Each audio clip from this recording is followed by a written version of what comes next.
Está entrando no ar Ânima Podcast, o podcast mais católico desse Brasil. Eu sou Kenny, estou aqui com... Sempre absolutamente azul, Bertaldinho, marido da Kênia. E para o episódio de hoje, nós vamos convidar vocês a pegar assim uma carona santa com a gente. Entendeu? Porque nós trouxemos aqui o Guilherme do Santa Carona. Bem-vindo, Guilherme. Obrigado pelo convite, estou muito feliz de estar aqui e um abraço a todo mundo que está ouvindo a gente. Que bom. Muito bem. E antes de começarmos, eu quero falar para vocês da loja Ânima. Vocês têm na casa de vocês crucifixo? Me fala, tem na casa de vocês crucifixo? Se não tem, deveria ter. É importante ter, gente. É importante a gente pendurar na nossa casa um crucifixo. Eu acho esse, assim, super elegante. Inclusive, é igual que a gente tem. Esse aqui a gente tem no nosso quarto. Porque é importante a gente olhar para Jesus, olhar aqui tem... Não tá assim perfeitinho, mas é um símbolo, né? Não é, tem o rosto, o olho, o nariz, mas você vê Jesus aqui crucificado. Cara, olha só, tu chega na casa de todo judeu, tem uma torazinha na porta, no portal de entrada. Deveria ter na casa de todo católico uma cruz na porta, para todo mundo saber que ali tem uma casa católica. Eu acho super legal dos judeus, sabia? Não, eu também acho numa boa, tô falando sério. E aí eles passam, tocam, eles botam a mão. Mas né? eu não sei se é uma torá, tem um nome aquilo ali. Chama mezuzá. Mezuzá. Eles passam e dão um beijo toda vez que saem ou entram de casa. Viu?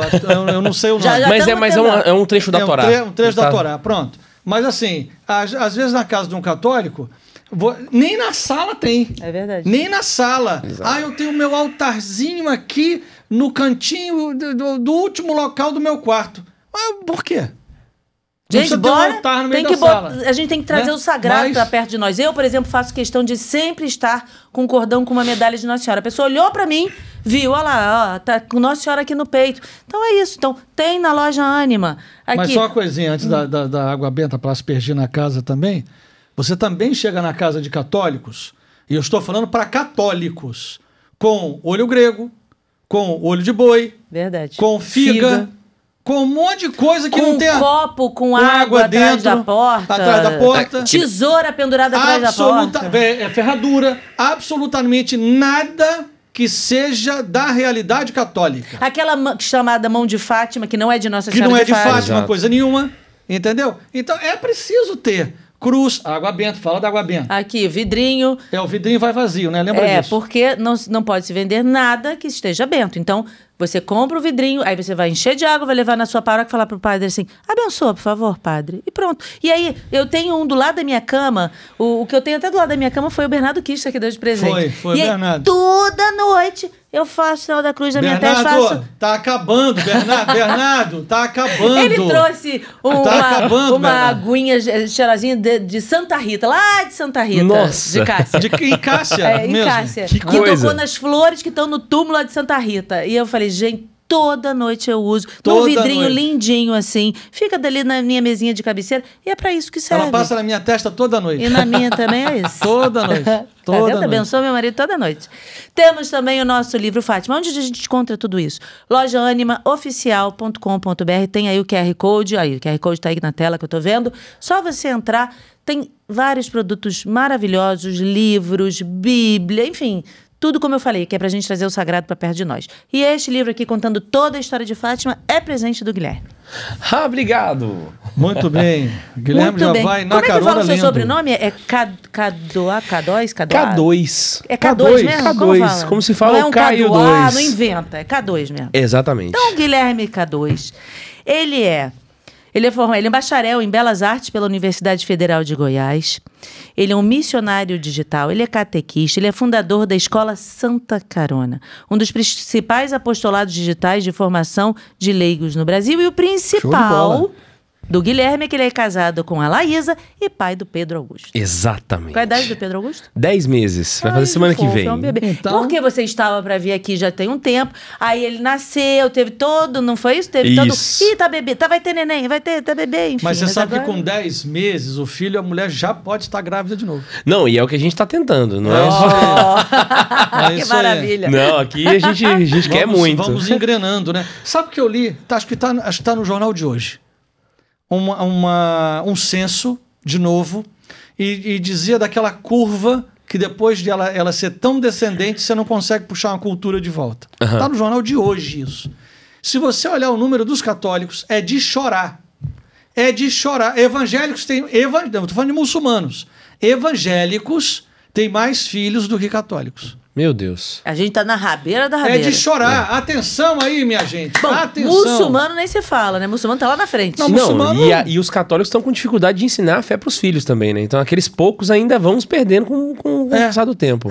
Isso aí tá ficando... E aí o que, que a gente chega? A gente chega a olhar uma Europa cheia de igrejas desacralizadas, fechadas. Isso é muito triste. Fechada, sem ninguém, fechado, não tem um. Aí você passa numa cidade, nossa, que igreja linda, que igreja linda. Cadê gente? Não tem gente. E o pior é quando acontece delas serem trocadas de função, né? Às vezes Exato. elas viram outra Derrubadas. coisa, né? Viram bar, vira mercado. Boate, vira livraria menos pior, mas mesmo assim. Teve uma que virou uma residência. Onde ficava o altar, botaram a cama. Eu fiquei olhando e falei, gente, misericórdia. Cara, deve ser uma dor na alma vender uma igreja.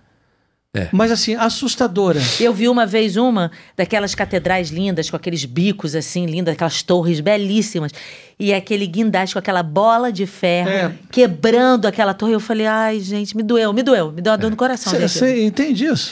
Porque como o Bertaldo sempre fala, muitas pessoas se reuniram para construir aquela igreja. Imagina Teve o quanto suor de muita esforço gente. para conseguir Exatamente. levantar fundo, né? Rapaz, Pra nós conseguir... estamos há 16 anos, 16 anos, diariamente, levantando fundos para acabar um santuário que está na metade. Imagina só, por falta de gente que não teve filho católico, ou seja, que não reproduziu, a nossa cultura E que não fosse passou por a fé água também. abaixo Exato. na cidade do Rio de Janeiro. Imagine olhando a cidade do Rio de Janeiro daqui a 50 anos, daqui a 100 anos. Aí você diz assim, vamos fazer um censo na cidade do Rio de Janeiro. Nada contra as outras religiões, mas eu estou falando da minha. Não é? Católicos, 0,5%. Não. Aí você tem 500 templos aqui vazios. Você não tem como manter. Aquilo começa a ser vendido, quebrado. Quem vai batizar? Eu perguntava isso hoje de manhã, por honestidade de alma. Né? Não tem nada a ver com o nosso assunto, mas ou tem também. Mas eu pensava isso. Quem vai batizar os meus netos, os meus bisnetos, os meus tataranetos? Quem vai trazer para eles a Eucaristia? Se as famílias católicas não têm filhos. E está demonstrado isso. Não é conversa da carochinha, não. Não, se a gente for para pensar quantos nomes de santos nós temos em ruas, em bairros, em estados. Nós temos um estado no Brasil chamado Espírito Santo. Às vezes a gente está tão acostumado a falar o nome do estado que São a gente não Paulo. para pra pensar. Olha o nome do estado, Espírito Santo. Nós somos um povo que nasceu de uma cultura católica e com o tempo a gente está perdendo isso. Em fevereiro, eu estive no México e eu visitei o Santuário de Guadalupe. E eles têm uma música... Ai, gente, eu tenho um sonho de ir lá, nunca Lá é fui. maravilhoso. Meu Deus, Lá é não me fala isso incrível. não, que eu tenho problema de ir lá. Eu quero ir lá. E gente, ela é tem que muito mais bonita do que na foto. Vai muito mais. Isso vai em janeiro. Lá é maravilhoso. Maravilhoso. E eles têm uma música que é igual a gente tem aquela música de Nossa Senhora Aparecida, né? Lá eles têm uma de Nossa Senhora de Guadalupe. E é engraçado que você vai prestando atenção no que eles estão cantando. Eles falam assim: se você quer ser feliz, seja mexicano. Mas se você quer ser mexicano, seja guadalupano. Ou seja, pro mexicano, é impossível você ser mexicano e não ser de Guadalupe. Inclusive, eu até estava conversando com algumas pessoas lá, eles me contando que os pastores evangélicos, eles não têm devoção à Nossa Senhora de Guadalupe, mas se você fala mal dela perto deles, eles vão defender. Que coisa. Porque faz parte da nacionalidade dele. Tá dentro da alma do mexicano. Não tem como você ser do México e não ser guadalupano, né? Que eles falam. Então, assim, é um povo que nasceu numa cultura católica. O Brasil é do mesmo jeito. Do mesmo jeito. E parece que às vezes a gente tá perdendo, né? Não tem como a gente ser brasileiro sem ser católico. Mas querem mudar muito isso. Porque, por exemplo, a Igreja Universal, que eles chamam da catedral deles, fica na Avenida Dom Helder Câmara. Que é o nome de uma avenida grande aqui no Rio de Janeiro. Mas eles propagam como a Catedral da Fé fica na Avenida Suburbana. Eles não falam para não dizer que está localizado na Avenida Dom Helder Câmara. Mas está. Pois é. Eles falam que está na Avenida Suburbana, que era o antigo nome, até ser trocado o primeiro nome, né? Até ser dado o nome em homenagem a Dom Helder Câmara. E aí eles não falam. Eu falo, gente... Só pra... Gente, olha só, faz muito sentido o Cristo Redentor no alto do Corcovado a abençoar o Brasil. Enquanto o Brasil tem católicos. Exato. Se não houver católicos, os que não querem uma imagem e os que não têm a devoção, a fé cristã católica, retiram o Cristo Redentor. O Bertaldo sempre também diz uma coisa que eu acho interessante. Hoje em dia, se eu falasse assim, gente, vamos botar uma imagem do Cristo Redentor aqui na cidade do Rio de Janeiro, ia ser uma confusão. Não ia botar. Porque ia falar, não, mas tem que ser só a cruz sem o Cristo. Os evangélicos dizem. Aí os muçulmanos, tem que ter uma menorá. Aí os judeus, né? Aí os muçulmanos, não, mas tem que ter o não sei. Aí o Seixono, o budista, e o Buda? Cadê o Buda? Mas dá pra conceber o Rio de Janeiro sem o Cristo Redentor? Se você não tiver católicos aqui, vai acontecer. Pois é. Vai acontecer. Mas pra mim, o Cristo... Assim, eu não sou do Rio, né? Mas pelo menos pra quem vem de fora, né? A gente tá acostumado a ver o Rio na vida... colada, né? Não, é igual... Parece que tava aqui junto com o Pão de Açúcar, sabe? não consigo imaginar que existia um dia um Rio de Janeiro sem... criou com Cristo Redentor. Exato. Na minha cabeça é difícil imaginar que existia um Rio de Janeiro sem Cristo Redentor, né? E tem outra na matéria que eu li. O Rio de Janeiro ainda é o que mais perdeu. Ou seja, é preciso, assim, a gente traz essas coisas para a mesa para discutir, para entender, olha só, gente. Pra gente refletir mesmo. Tem um problema na igreja. A igreja tem um monte de problema, mas também a igreja é do tamanho de um bonde, claro que tem problema na igreja. Uhum. Olha, como é que não vai ter problema na igreja? Tem. Mas só que problemas que se resolvem. Agora, o principal problema que se tem na igreja hoje, eu vou lhe dizer, é casais católicos não terem filhos. Para se resolver problema de igreja, precisa de padre. Para se resolver padre, precisa ter gente. Para poder ter gente, tem que ter filho. Mas gente bem formada, em família bem formada. Esse é o ponto, porque nós perdemos uma rua, é triste, né? Casais que não têm filhos é muito triste.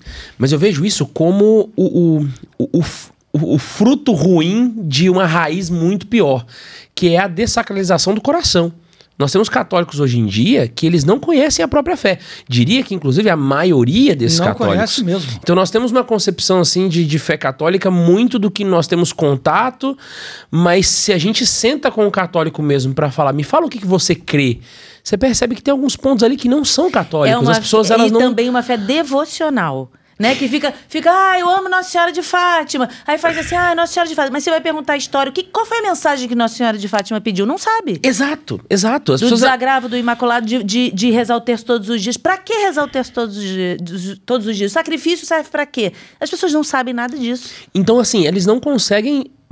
É uma fé, assim, não deixa de ser uma fé verdadeira. Não vou dizer que a pessoa ela tem que saber o catecismo inteiro para ser católica.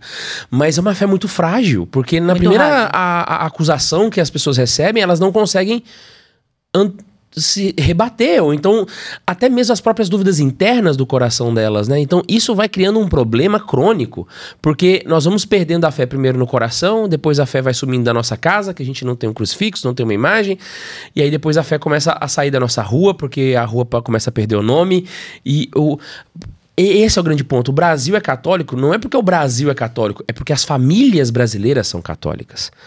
Então, ou pelo menos eram. Exatamente. A fé católica começa dentro de casa. Ela começa na cozinha, na sala, para depois... Ela começa no coração, para depois ir para a sala, para depois ir para o vizinho, para depois ir para a rua, para depois ir para... E assim virar uma nação católica. Então, eu acho que é esse o grande problema, né?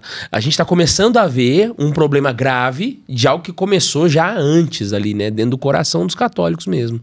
É por isso que o trabalho que você faz nas redes sociais, com o teu canal Santa Carona, é importantíssimo, porque vai esclarecendo as dúvidas das pessoas e a pessoa mais... seja as dúvidas mais elementares, né? Nossa Senhora... sei lá, deixa eu pensar aqui numa dúvida. O que as pessoas perguntam muito? Diz uma dúvida. Vai ter de tudo. Eles perguntam... imagem. Tá na Bíblia que não pode... Aí eu ouvi algum protestante falar assim, não pode ter imagem. É errado ter imagem, quebrar a imagem. Exato. Aí vai perguntar para você, mas onde é que está na Bíblia que pode ter imagem? Né? Tem sempre essas questões. E aí o católico ele não sabe responder porque existem algumas estratégias de pensamento por trás de uma pergunta dessa que o católico não sabe identificar. Então, por exemplo, né, a pessoa pergunta, onde é que está na Bíblia tal coisa? Não importa qual seja a pergunta, né? Quando ele vira e fala assim, só acredite se estiver na Bíblia. Ele já está com uma premissa equivocada, que é a premissa da sola escritura. Uhum. O católico não sabe disso. Então, o que o católico vai querer fazer? Ele vai querer, de fato, procurar. E aí, às vezes, ele não encontra. E aí ele acha que está errado por não ter encontrado. É aquela primeira craquelada que o coração dá pra pessoa se tornar depois um protestante. Porque ela não entendeu que a Igreja Católica não veio da Bíblia. Mas é o contrário, é a Bíblia que veio da Igreja Católica. Eu acredito na Bíblia porque a Igreja falou. E a mesma igreja que me disse pra acreditar na Bíblia, falou pra eu acreditar que Nossa Senhora é virgem. Entendeu? É claro, óbvio. Ela é que é a fonte, né? Na verdade é um sola ecclesia que a gente deveria ter.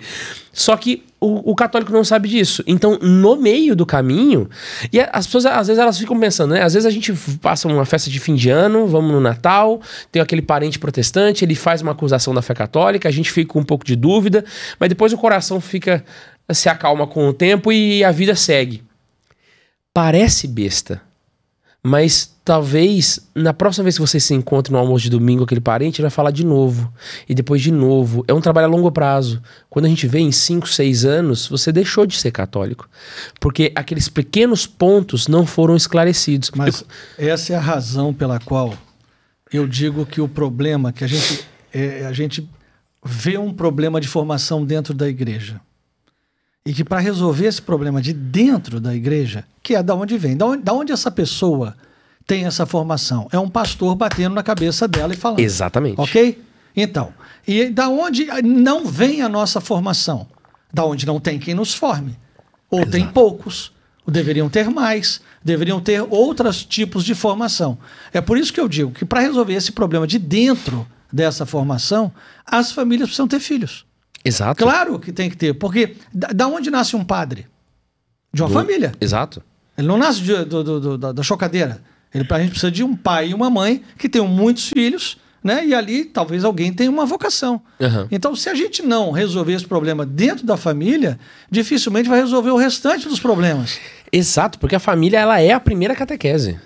Essa ideia de levar o filho para catequese, porque a igreja tem essa obrigação, porque eu paguei uma anuidade ali. Não.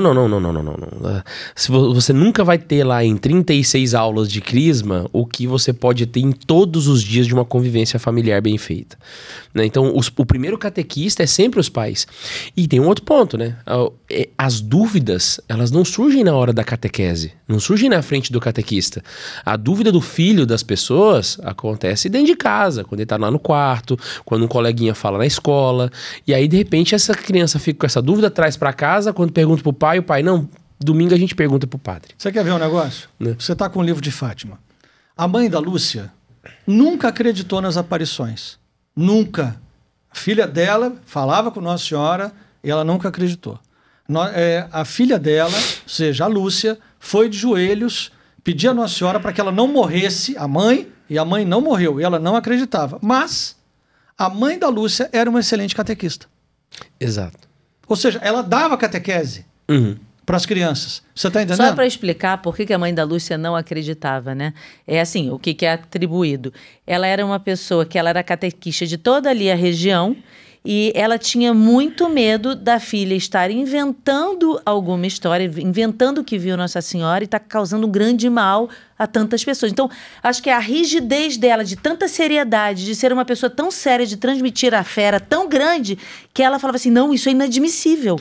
Não pode, entendeu? Entendo. Não vou condenar a mãe dela, mal, né? Mas sim, entendo perfeitamente. era mais uma ignorância, uma limitação dela, sei lá o quê. Mas, na verdade, se for parar pra pensar, eu tenho uma visão um pouco diferente disso daí. Eu acredito que ela era assim exatamente porque ela era uma boa catequista. E eu vou explicar. Eu sou devoto de Fátima, tá? Inclusive, é a aparição de Nossa Senhora da minha devoção, né? Eu já fui em Fátima várias vezes, meu coração tá lá. Mas o catequista, ele tem a obrigação de ensinar aquilo que a igreja ensina do jeito que a igreja ensina e ponto final.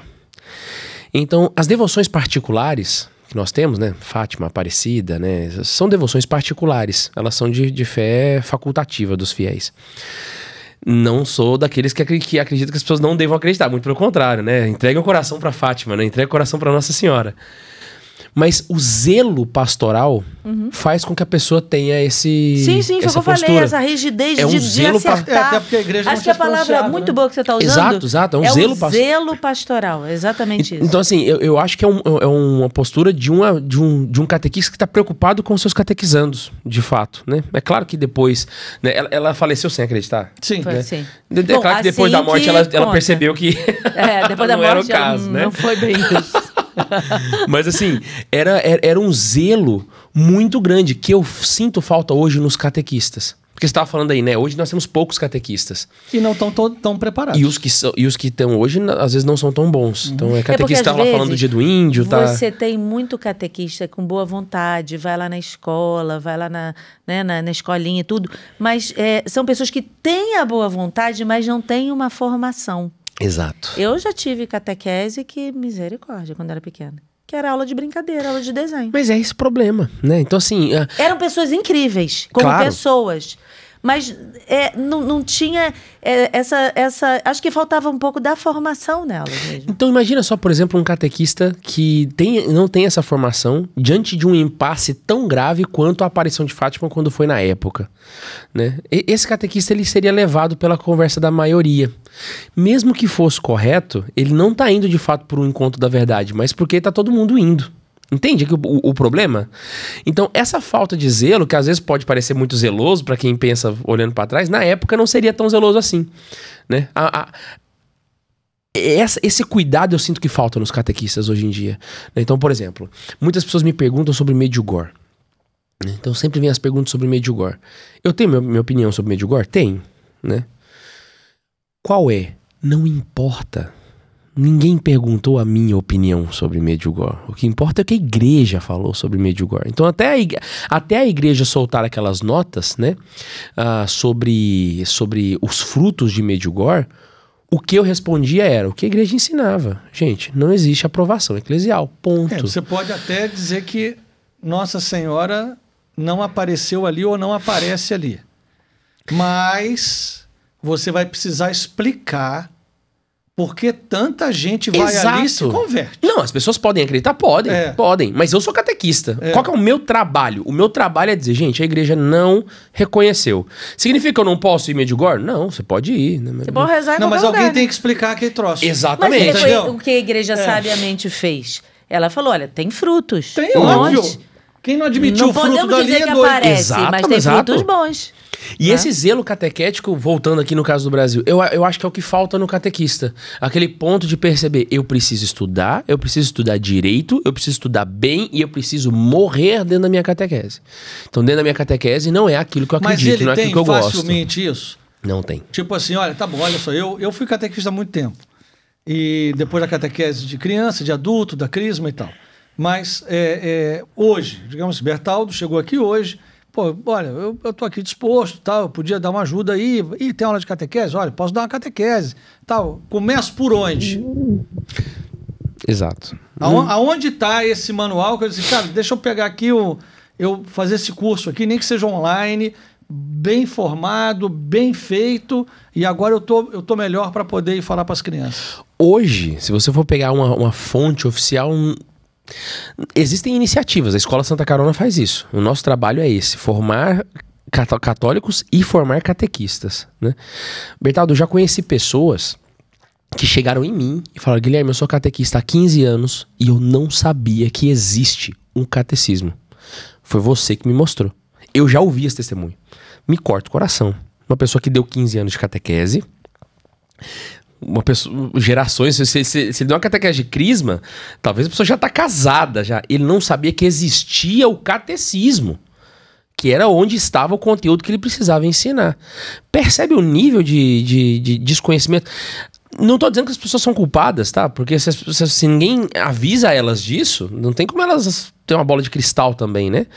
Mas é um problema grave que a gente tem hoje no Brasil de ensino católico, de explicar para as pessoas que elas têm que procurar na fonte correta.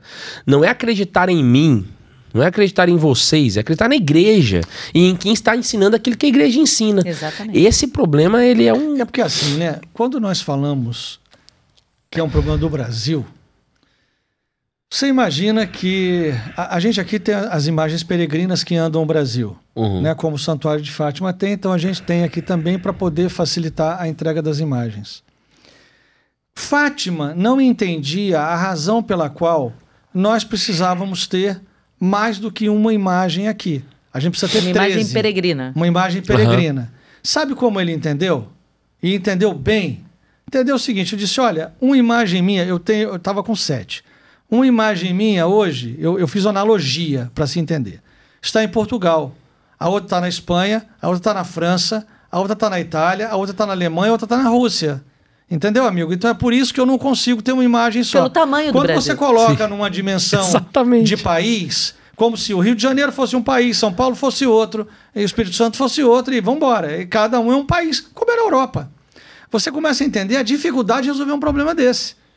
Que não é uma molezinha. Não, mas aí eles falaram, podem ter, contanto que não passem de 13 como a gente. Como passem de 13. Faz sentido. Você está entendendo? Porque, assim, são muitos pedidos ao mesmo tempo e que você tem que atender as pessoas todas. Não é igual um português ir em Fátima, né? Que ele pega um carro, 2 horas ele tá lá. Aqui não. E aí ele entendeu que uma imagem peregrina no Brasil não representa nada. Ué. Nada. Fica pouco para tanta absolutamente demanda. nada. Exato. Ele tem 13 pro mundo, parceiro. 13 pro mundo. Você tá entendendo? Então, assim, não representa nada do tamanho que o Brasil é. Então, eu imagino também que seja uma dificuldade para quem tem que tomar conta disso, para os bispos, que não é muito simples. Na cabeça, tudo é simples. Né? Tem o bispo da diocese, tem o pároco da paróquia, tem os padres que são auxiliares, tem não sei o que lá. O catequista está muito bem informado. Não está. Não tá. E reverter isso é um problema assim que é um trabalho de longo prazo. Não é brincadeirinha. Né? Talvez o digital que você faz possa colaborar, ajudar. Sim, ajuda muito. Inclusive quem está assistindo a gente, porque certamente a gente tem um público muito maior de pais e mães assistindo do que de catequistas. É claro. Né? Os pais precisam também, primeiro para eles próprios, né, para a vida deles, entender sobre a nossa fé e também para passar para os filhos. Se eles não sabem, como é que vão transmitir para os filhos? E é aquele ponto também, né? Se você tem um filho, você é um catequista. Mesmo que você não queira. Você tem alguém que depende de você para conhecer a fé. Então, você é um catequista, mas eu não tenho formação. Eu sei, mas você é um catequista. Então agora é hora de começar a procurar essa formação. Porque tem alguém que depende, né, de você. E como é que você começou essa formação para os leigos, para esse apostolado de catequese? Santa Carona começou tem 11 anos, né? Quando nós começamos, era... É só no Instagram, não, né? No YouTube também. No YouTube também. Quantos inscritos tem? No YouTube nós estamos com 210, se eu não me engano, e no Instagram 290 mil. Show de bola. 210 mil no YouTube. É muita gente mesmo. 290 no Instagram, exatamente. É um bom trabalho. Só 290 vão achar que são 290 pessoas. Não, 290 mil, são 290 mil. E nós começamos há 11 anos, e quando nós começamos era muito generalista, né? No YouTube não tinha nem o Instagram na época, né? Então todo mundo falava de tudo. Então vamos criar um canal católico, vamos falar de tudo da Igreja Católica. Então a gente falava de curiosidade, falava de... Só que naturalmente... É por isso que veio o nome Santa Carona, para pegar uma carona naquele assunto, é isso? Não, porque a gente começou com uma conversa dentro do carro.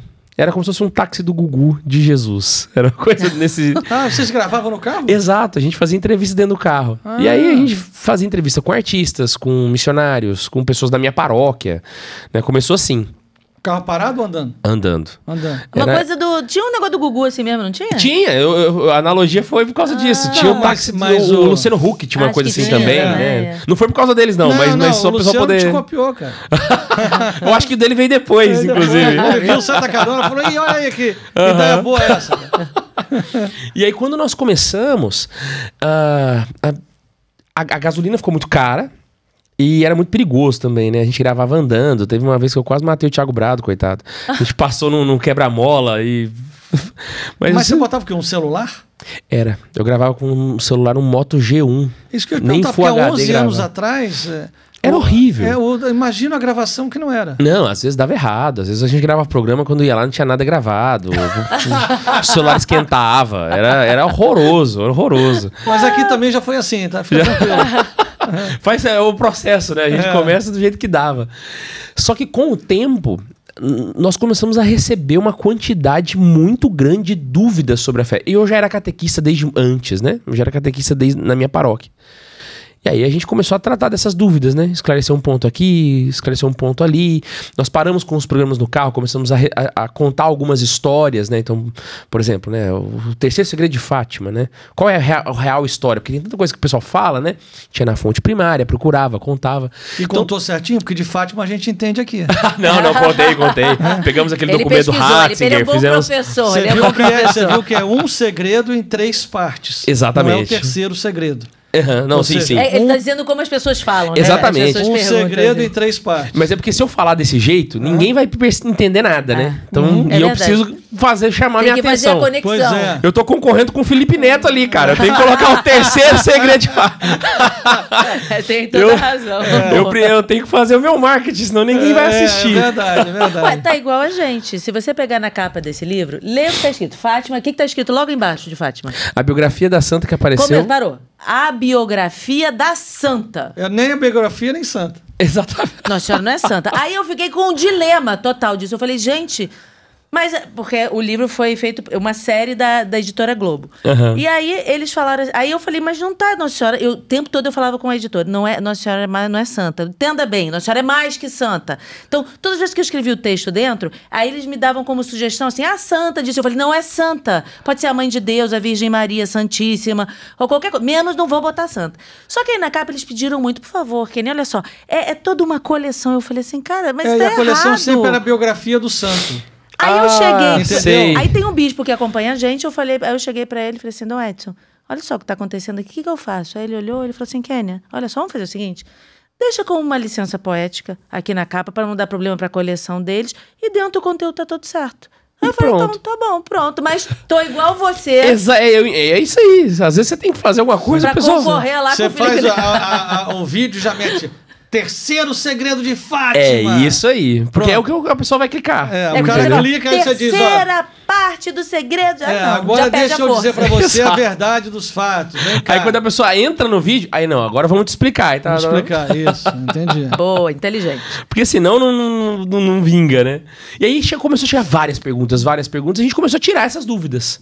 E aí foi quando Deus foi amadurecendo o projeto e a gente foi entendendo que era pra esse rumo que a gente ia ter que ir mesmo, né? De ensinar a fé da igreja. Inclusive, foi um ponto assim que foi uma entrega mesmo à providência divina, porque o brasileiro não tem costume de estudar. A gente sabe disso. A gente vive num país onde as pessoas têm orgulho de dizer, nossa, eu passei a vida inteira e não li um livro, né? Que tristeza. Né? É triste, mas é horrível. Tem muitos que falam. Exato. E é uma frase que eu já ouvi várias vezes de várias pessoas. E de gente com muito dinheiro eu já ouvi. Então, começar um conteúdo de catequese é pedir pra dar errado. É porque essa palavra catequese... Associa com criança, né? Além de associar com criança, associa também, às vezes, com um lado meio ruim. Tá vendo? Chegaram a catequizar os índios. É uma coisa meio... Não é uma palavra boa. E aí a gente teve que falar assim, olha, é o que Deus quer, é o que a gente vai fazer. E engraçado, foi totalmente contraintuitivo. Quando a gente começou a nichar pro lado de educação, foi quando a coisa começou a crescer mais. Deus foi muito providente com a gente nesse ponto, né? Porque era de fato o que Ele queria que a gente fizesse. Então nós começamos a fazer. Só um detalhe, que você falou agora uma coisa muito importante. As pessoas me mandam às vezes muitas perguntas. Como é que a gente sabe o que é o que Deus quer pra gente? Como é que você sabe que o caminho é esse? Como é que você sabe que era o Bertaldo que era pra ser seu marido? Não, você isso falou já sabia, isso né, agora. Tempo, né?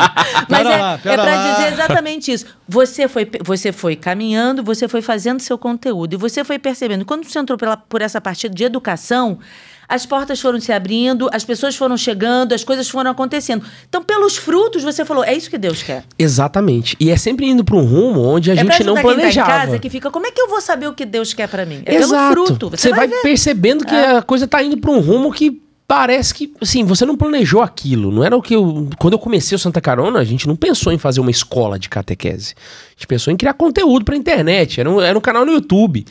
E aí, com o tempo, a gente foi indo pra esse caminho. Quanto mais a gente dizia sim pra isso, mais a coisa ia pra frente. Aí você falou, opa, Deus quer isso mesmo. As portas vão se abrindo. Olha, né? Parece que é fermento no bolo.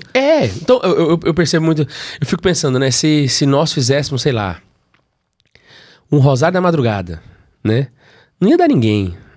Porque o chamado não é pra mim, né? Claro. Entendeu? O chamado não é pra mim. Claro. Né? Se fosse pra mim, seria diferente, né? O próprio Rosário da Madrugada do Frei é um exemplo disso, né?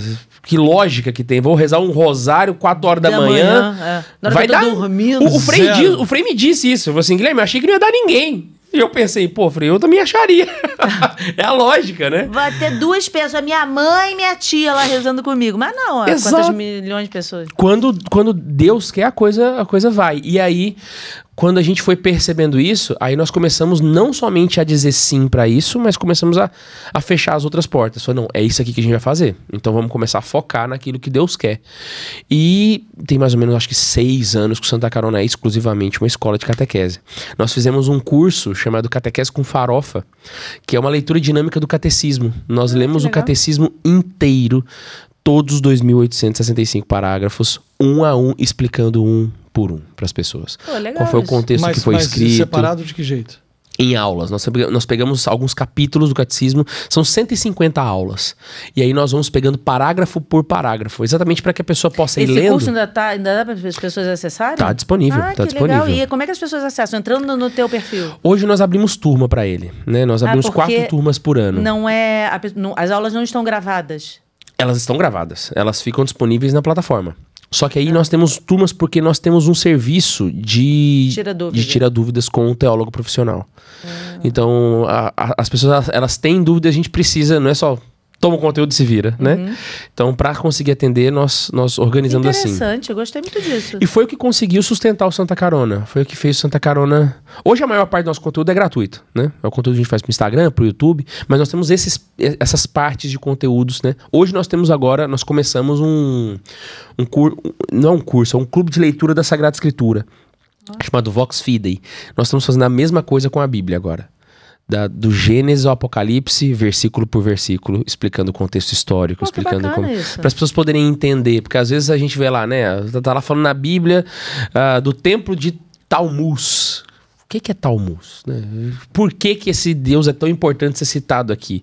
Qual que é o contexto histórico? As pessoas não sabem, às vezes o Antigo Testamento fica tão... A gente perde o apetite pelo Antigo Testamento por causa disso, porque a gente não entende nada que tá ali, né? Então fala um monte de nome que a gente não sabe o que é, região que a gente não entende. Então a ideia é essa, né? Dar contexto para as pessoas, para elas conseguirem entender melhor. Como é que se sustenta? O Santa Carona? É isso. Através desses cursos. E esses cursos, né? Exato. Nós temos, hoje são 3 cursos. Nós temos o Catequese com Farofa. E eles estão na plataforma, você vai lá, assina e pronto. Assina e participa. Quais são os 3? Catequese com Farofa? O Vox Fidei. E nós temos que é o da Bíblia, né? Isso. E nós temos o Método Coca, que é o... Muitas pessoas me pediram para que eu ensinasse elas como que eu estudo. Porque eu tenho um diagnóstico de TDAH. E você e o Alan? Aham. Eu não tenho porque não fiz o diagnóstico. Não, mas no meu caso, eu fiz o teste pra outra coisa, na verdade, né? E aí, entrevistaram minha esposa, e aí hoje eu tomo remédio, e a vida muda mesmo. De fato, você consegue ter muito mais foco, assim. E eram problemas que eu tinha desde antes. Então eu comecei a desenvolver uma forma de driblar isso, né? Agora, como eu é um diagnóstico tardio, o próprio remédio, ele é, às vezes, facultativo, porque eu já desenvolvi formas de conseguir driblar, né? E a forma que eu estudo é uma dessas formas que eu consegui driblar. Então eu tenho uma metodologia onde eu consigo de fato sentar e conseguir ter um resultado nos estudos. Então o Método Coca é o curso onde eu explico a forma pessoal minha, né?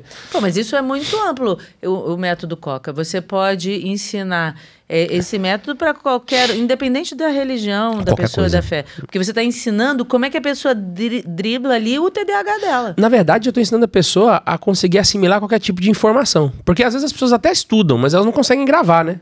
Como é que fica para gravar isso? Então, para quem não consegue concentrar, gravar achei super horrível. Interessante isso. Então nós temos... Esse curso serve para cursinho, por exemplo, né? A pessoa quer fazer concurso, eu nunca fui diagnosticada com TDAH, mas eu sou sanguínea. Os sanguíneos, às vezes... Eu sou também. Então, TDAH com sanguíneo vai ser difícil estudar. Não, realmente é uma coisa assim... Ele fica pra mim, Quênia, terra chamando Quênia. Oi, eu... eu vou no mundo da imaginação e até voltar. Eu vi até que você fez Belas Artes, deve ser por causa disso, né?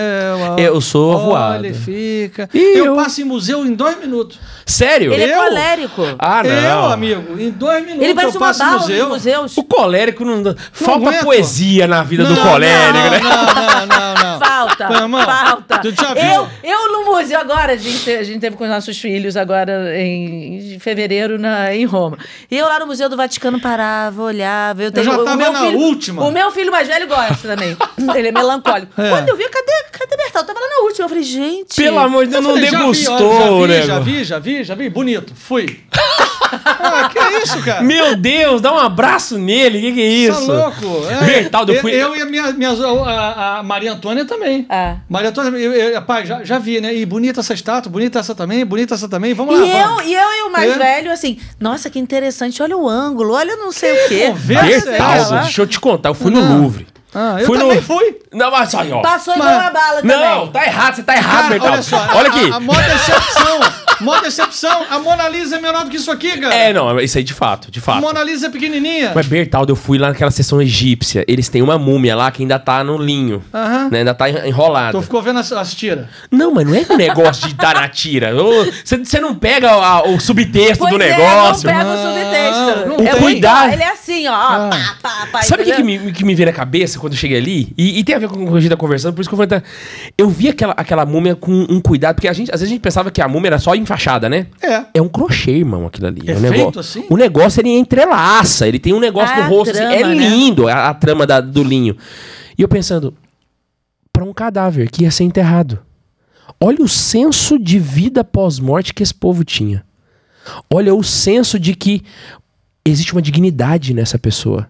E lembrando, essa múmia que eu vi era uma múmia de um operário, não era uma múmia de um faraó. O cuidado. Aí eu voltei no catecismo. O catecismo, ele fala assim que existem lampejos de verdade, né? São pequenas fagulhas de verdade que a gente encontra fora da igreja. Fagulhas. Não é um sol esplendoroso como Jesus Cristo, mas são fagulhas. Eu olhei para aquilo, eu voltei em Ratzinger e pensei, é disso que a igreja tá falando.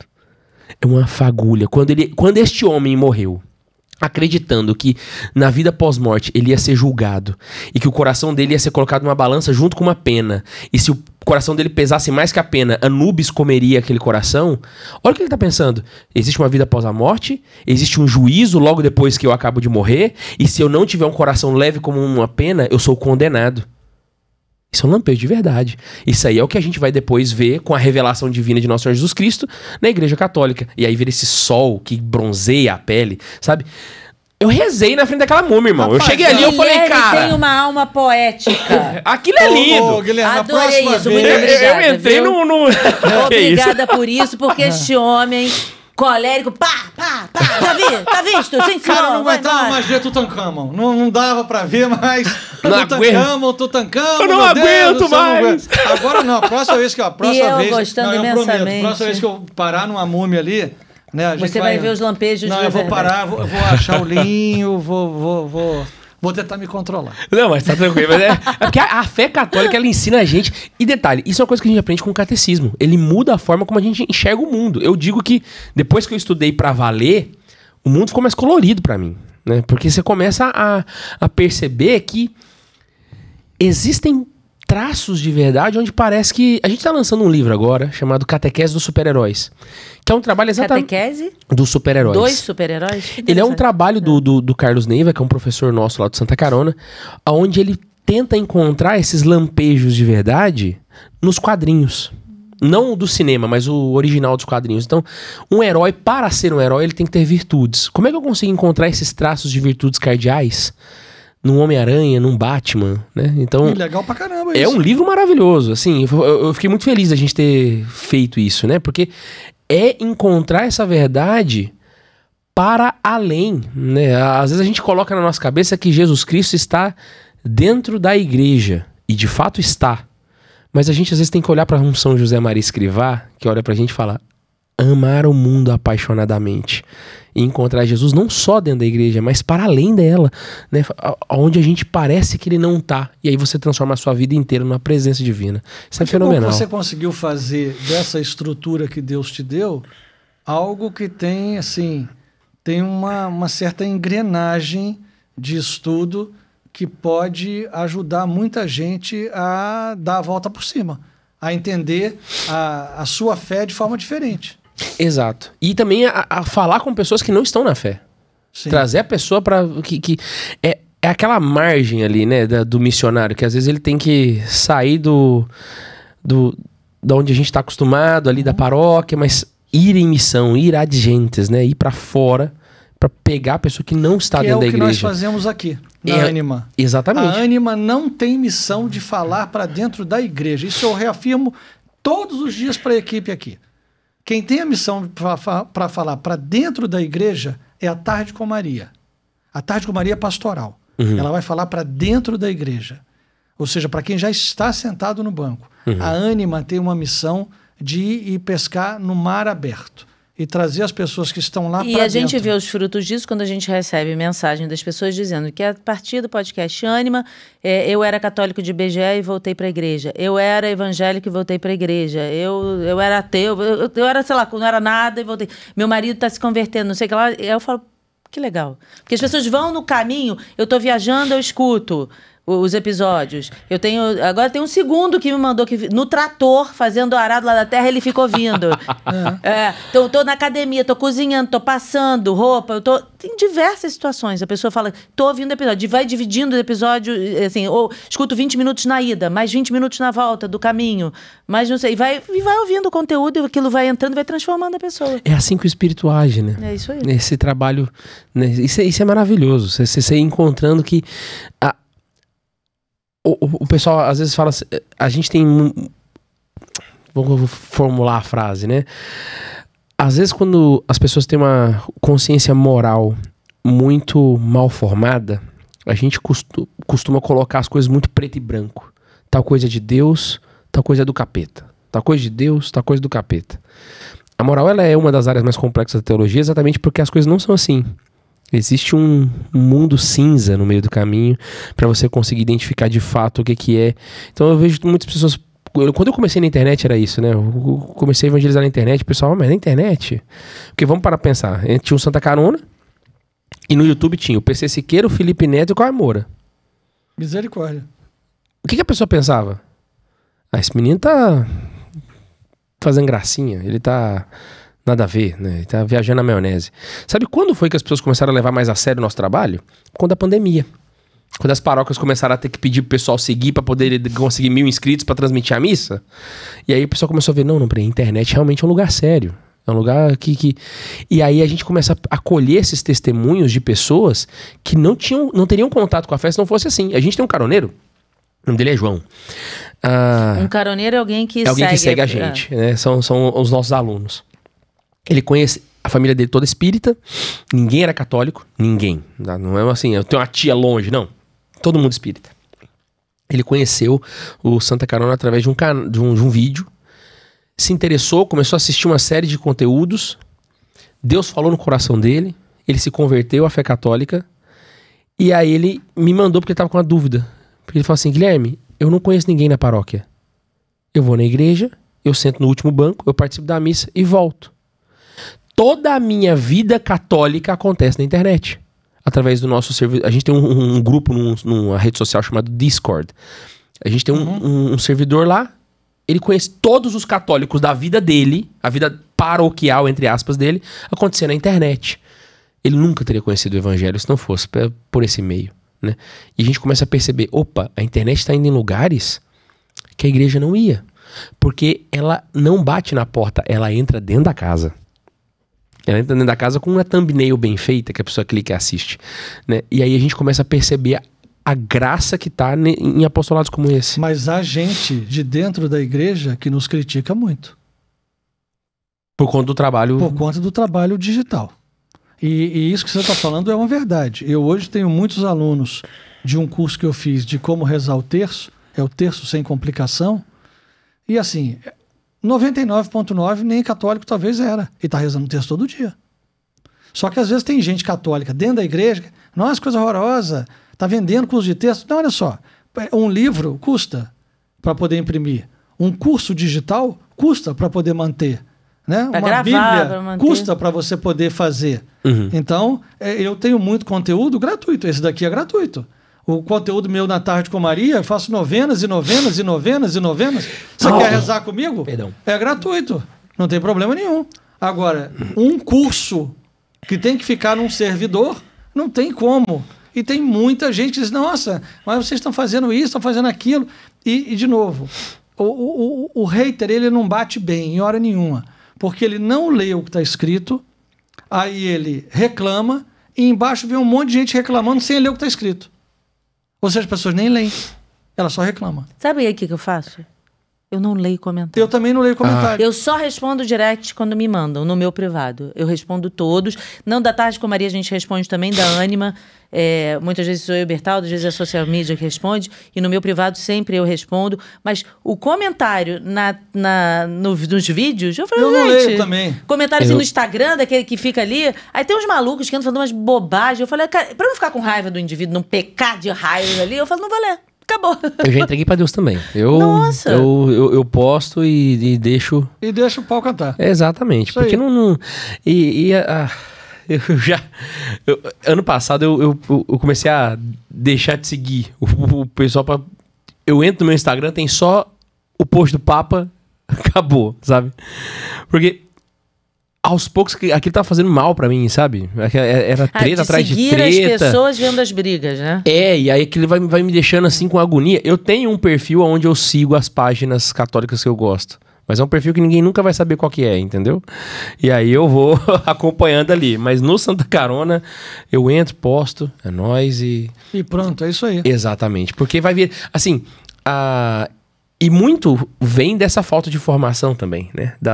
Do ponto de vista catequético. As pessoas, elas criticam com base naquilo que elas conhecem da fé católica, daquilo que elas acham ser a fé católica.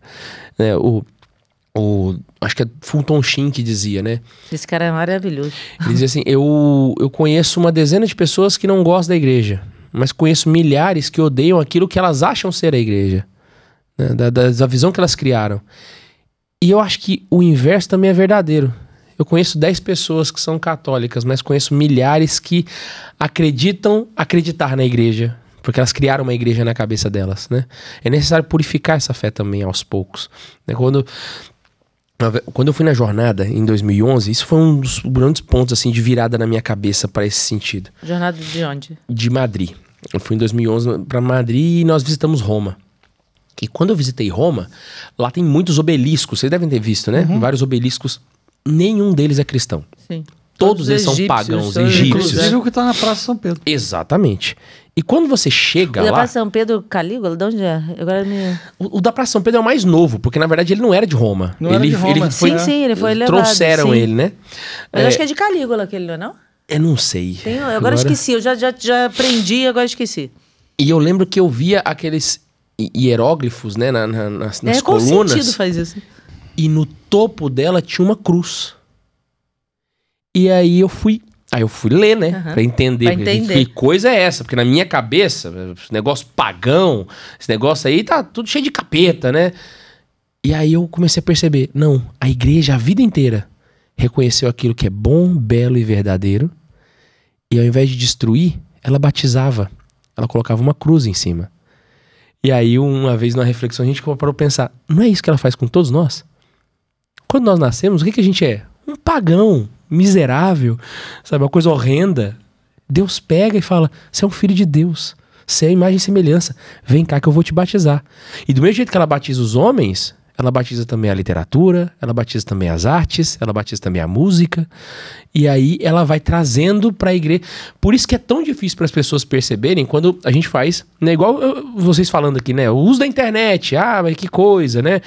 Tá fazendo um curso, que coisa. Tá falando de super-herói, que coisa. Não, a gente tá perdendo aquela fé que existia dentro do nosso coração. Que estava acostumada a olhar o mundo, percebê-lo, identificar o que tem de bom, belo e verdadeiro e batizar, né? E nós somos rodeados disso o tempo todo. E também, o que é belo é para ser apreciado. Eu abri essa semana uma caixinha e uma seguidora botou assim para mim, Kênia, eu posso ouvir músicas e assistir filmes que não são da igreja? Eu falei, claro que pode. Contanto que não seja algo contrário à igreja e que você veja que não é uma coisa realmente... Que não é uma coisa demoníaca, que é uma coisa... Mas que é uma coisa bela. Um filme que tem beleza, que tem poesia, Exato. Uma música bonita. Você vai ouvir uma música... Pode, deve. Porque é algo que é belo. Então não tem o menor problema, entendeu? Porque senão às vezes a pessoa também vai ficando muito limitada. Exatamente. A pessoa vai tendo uma visão muito... Eu só posso o que está ali dentro da igreja e não posso mais... Não é isso. É uma coisa muito mais ampla. Deus é amplo, ele não é obtuso. Eu acho que a igreja está tendo que reaprender o que é a espiritualidade do leigo. Porque nós ainda temos uma visão de que a única forma de ser santo é vivendo uma vida monástica. Nada contra a vida monástica, pelo amor de Deus, tá? Que me queimem se eu falar alguma coisa contra. É lindo, é maravilhoso, é algo... É um dos grandes, assim, baluartes da igreja, a vida monástica. Mas a vida monástica é uma vida muito específica para quem tem aquela vocação. O leigo não tem condição de viver essa vida. O leigo tá no meio do mundo. O leigo sai na rua com barulho de buzina, sabe? Ele tem que... Mas aí entra São José Maria Escrivá brilhantemente falando Exato. o quê? Amar o mundo apaixonadamente, quer encontrar os lampejos de verdade que estão em todos os cantos. E assim a gente começar a apreciar aquilo que é bom. E tudo que você fizer, fazer com amor. E as pessoas vão ler o evangelho a partir de você. Do jeito com que você trata as pessoas, como você dá bom dia, do jeito como você resolve uma situação, do jeito como você trata os colegas de trabalho, os seus vizinhos, seus familiares. Tudo isso vai refletir quem você é. Exato. Então, assim, é aquele ponto, né? O que escandaliza? Sei lá, um padre de gola polo celebrando a missa sem estar paramentado. Isso escandaliza. Mas um leigo de gola polo, essa é a roupa dele, esse é o hábito dele, né?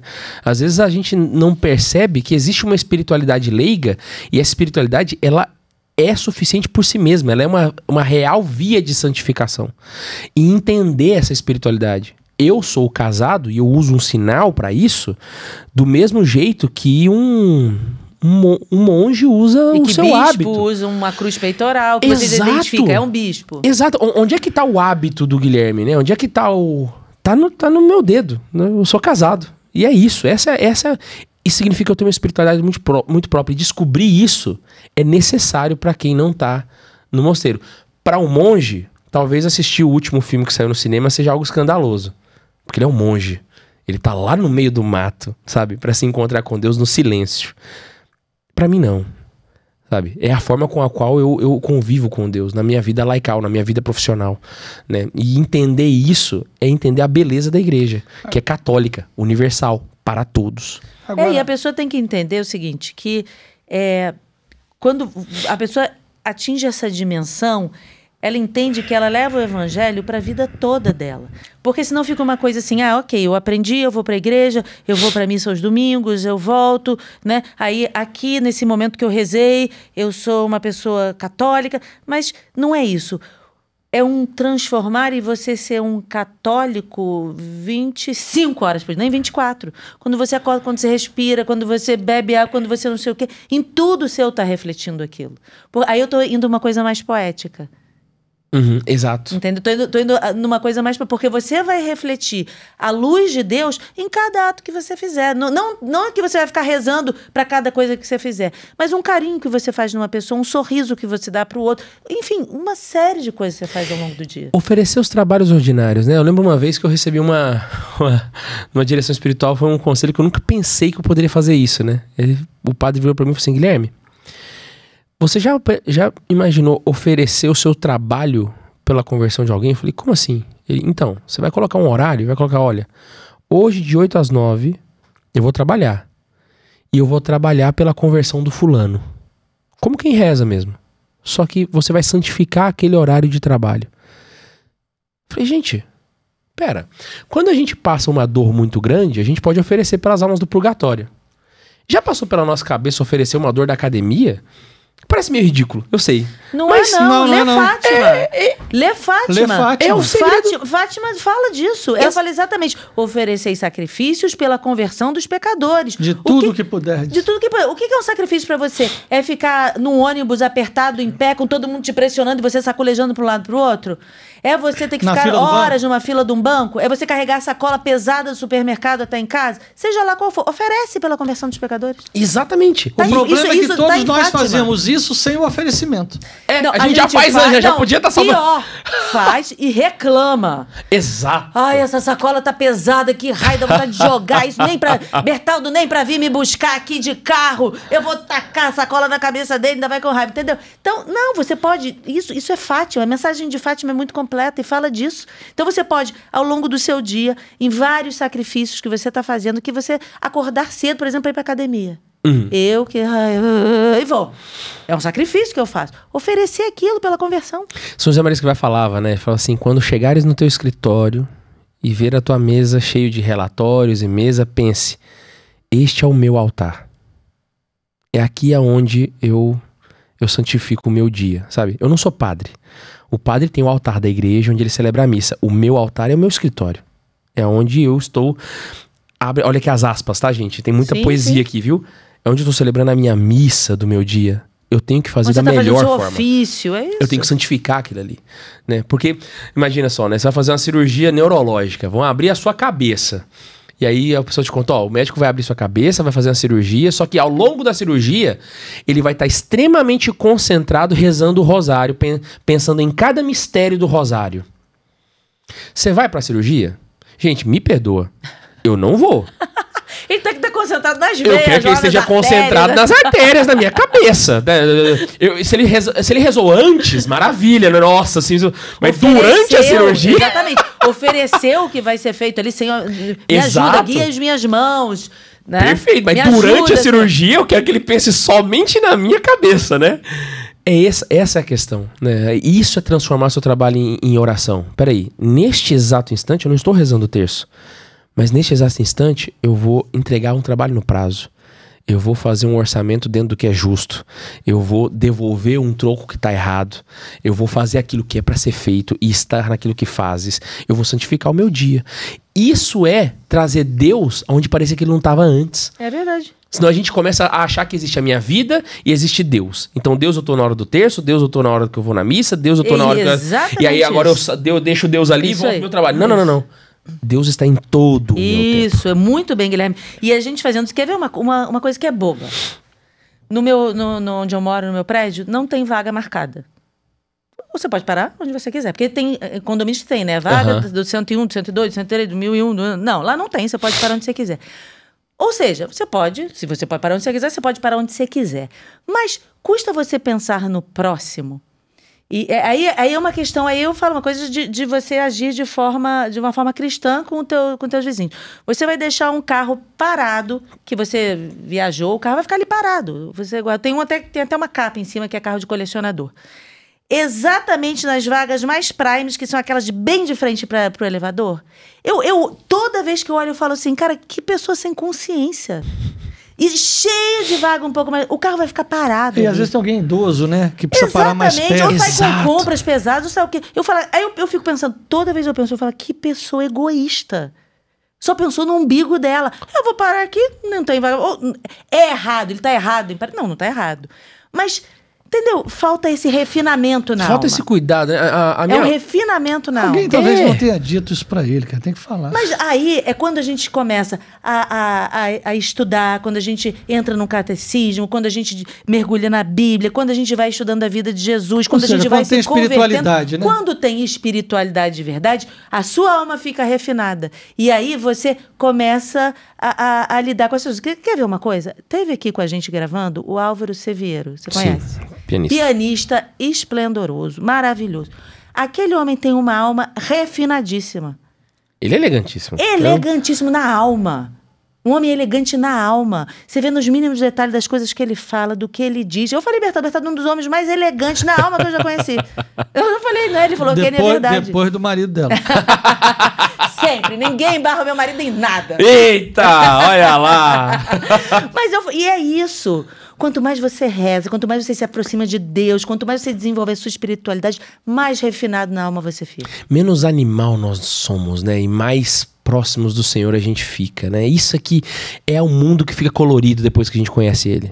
Né? Conhecer a Cristo na sua profundidade para que o mundo troque de cor, ao ponto da gente começar a perceber um mundo diferente. É verdade. Eu queria falar de um assunto que a gente está no grupo de missionários digitais, né? Uhum.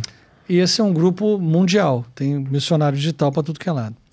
Só que eu percebo que talvez tem muita gente boa, com uma boa vontade incrível, mas às vezes pode faltar técnica ou entender como o mecanismo digital funciona. Às vezes eu vejo em algumas discussões meninos bons, mas que por uma imaturidade ou não ter passado por um mercado digital mais profundo, ele é aquele rapaz que antigamente ajudava numa paróquia a fazer um cartaz direitinho e pregar aquele cartaz na porta da paróquia, e hoje ele consegue digitalizar aquele cartaz, não precisa imprimir e tal. Mas isso está muito longe daquilo que realmente é algo que nós poderíamos estar fazendo dentro do digital, né? Se nós olharmos para outros irmãos nossos, eles estão anos-luz na música, na execução da música, não na música. O católico tem a melhor música que já inventaram na face da terra, mas não tem os melhores recursos para poder fazer.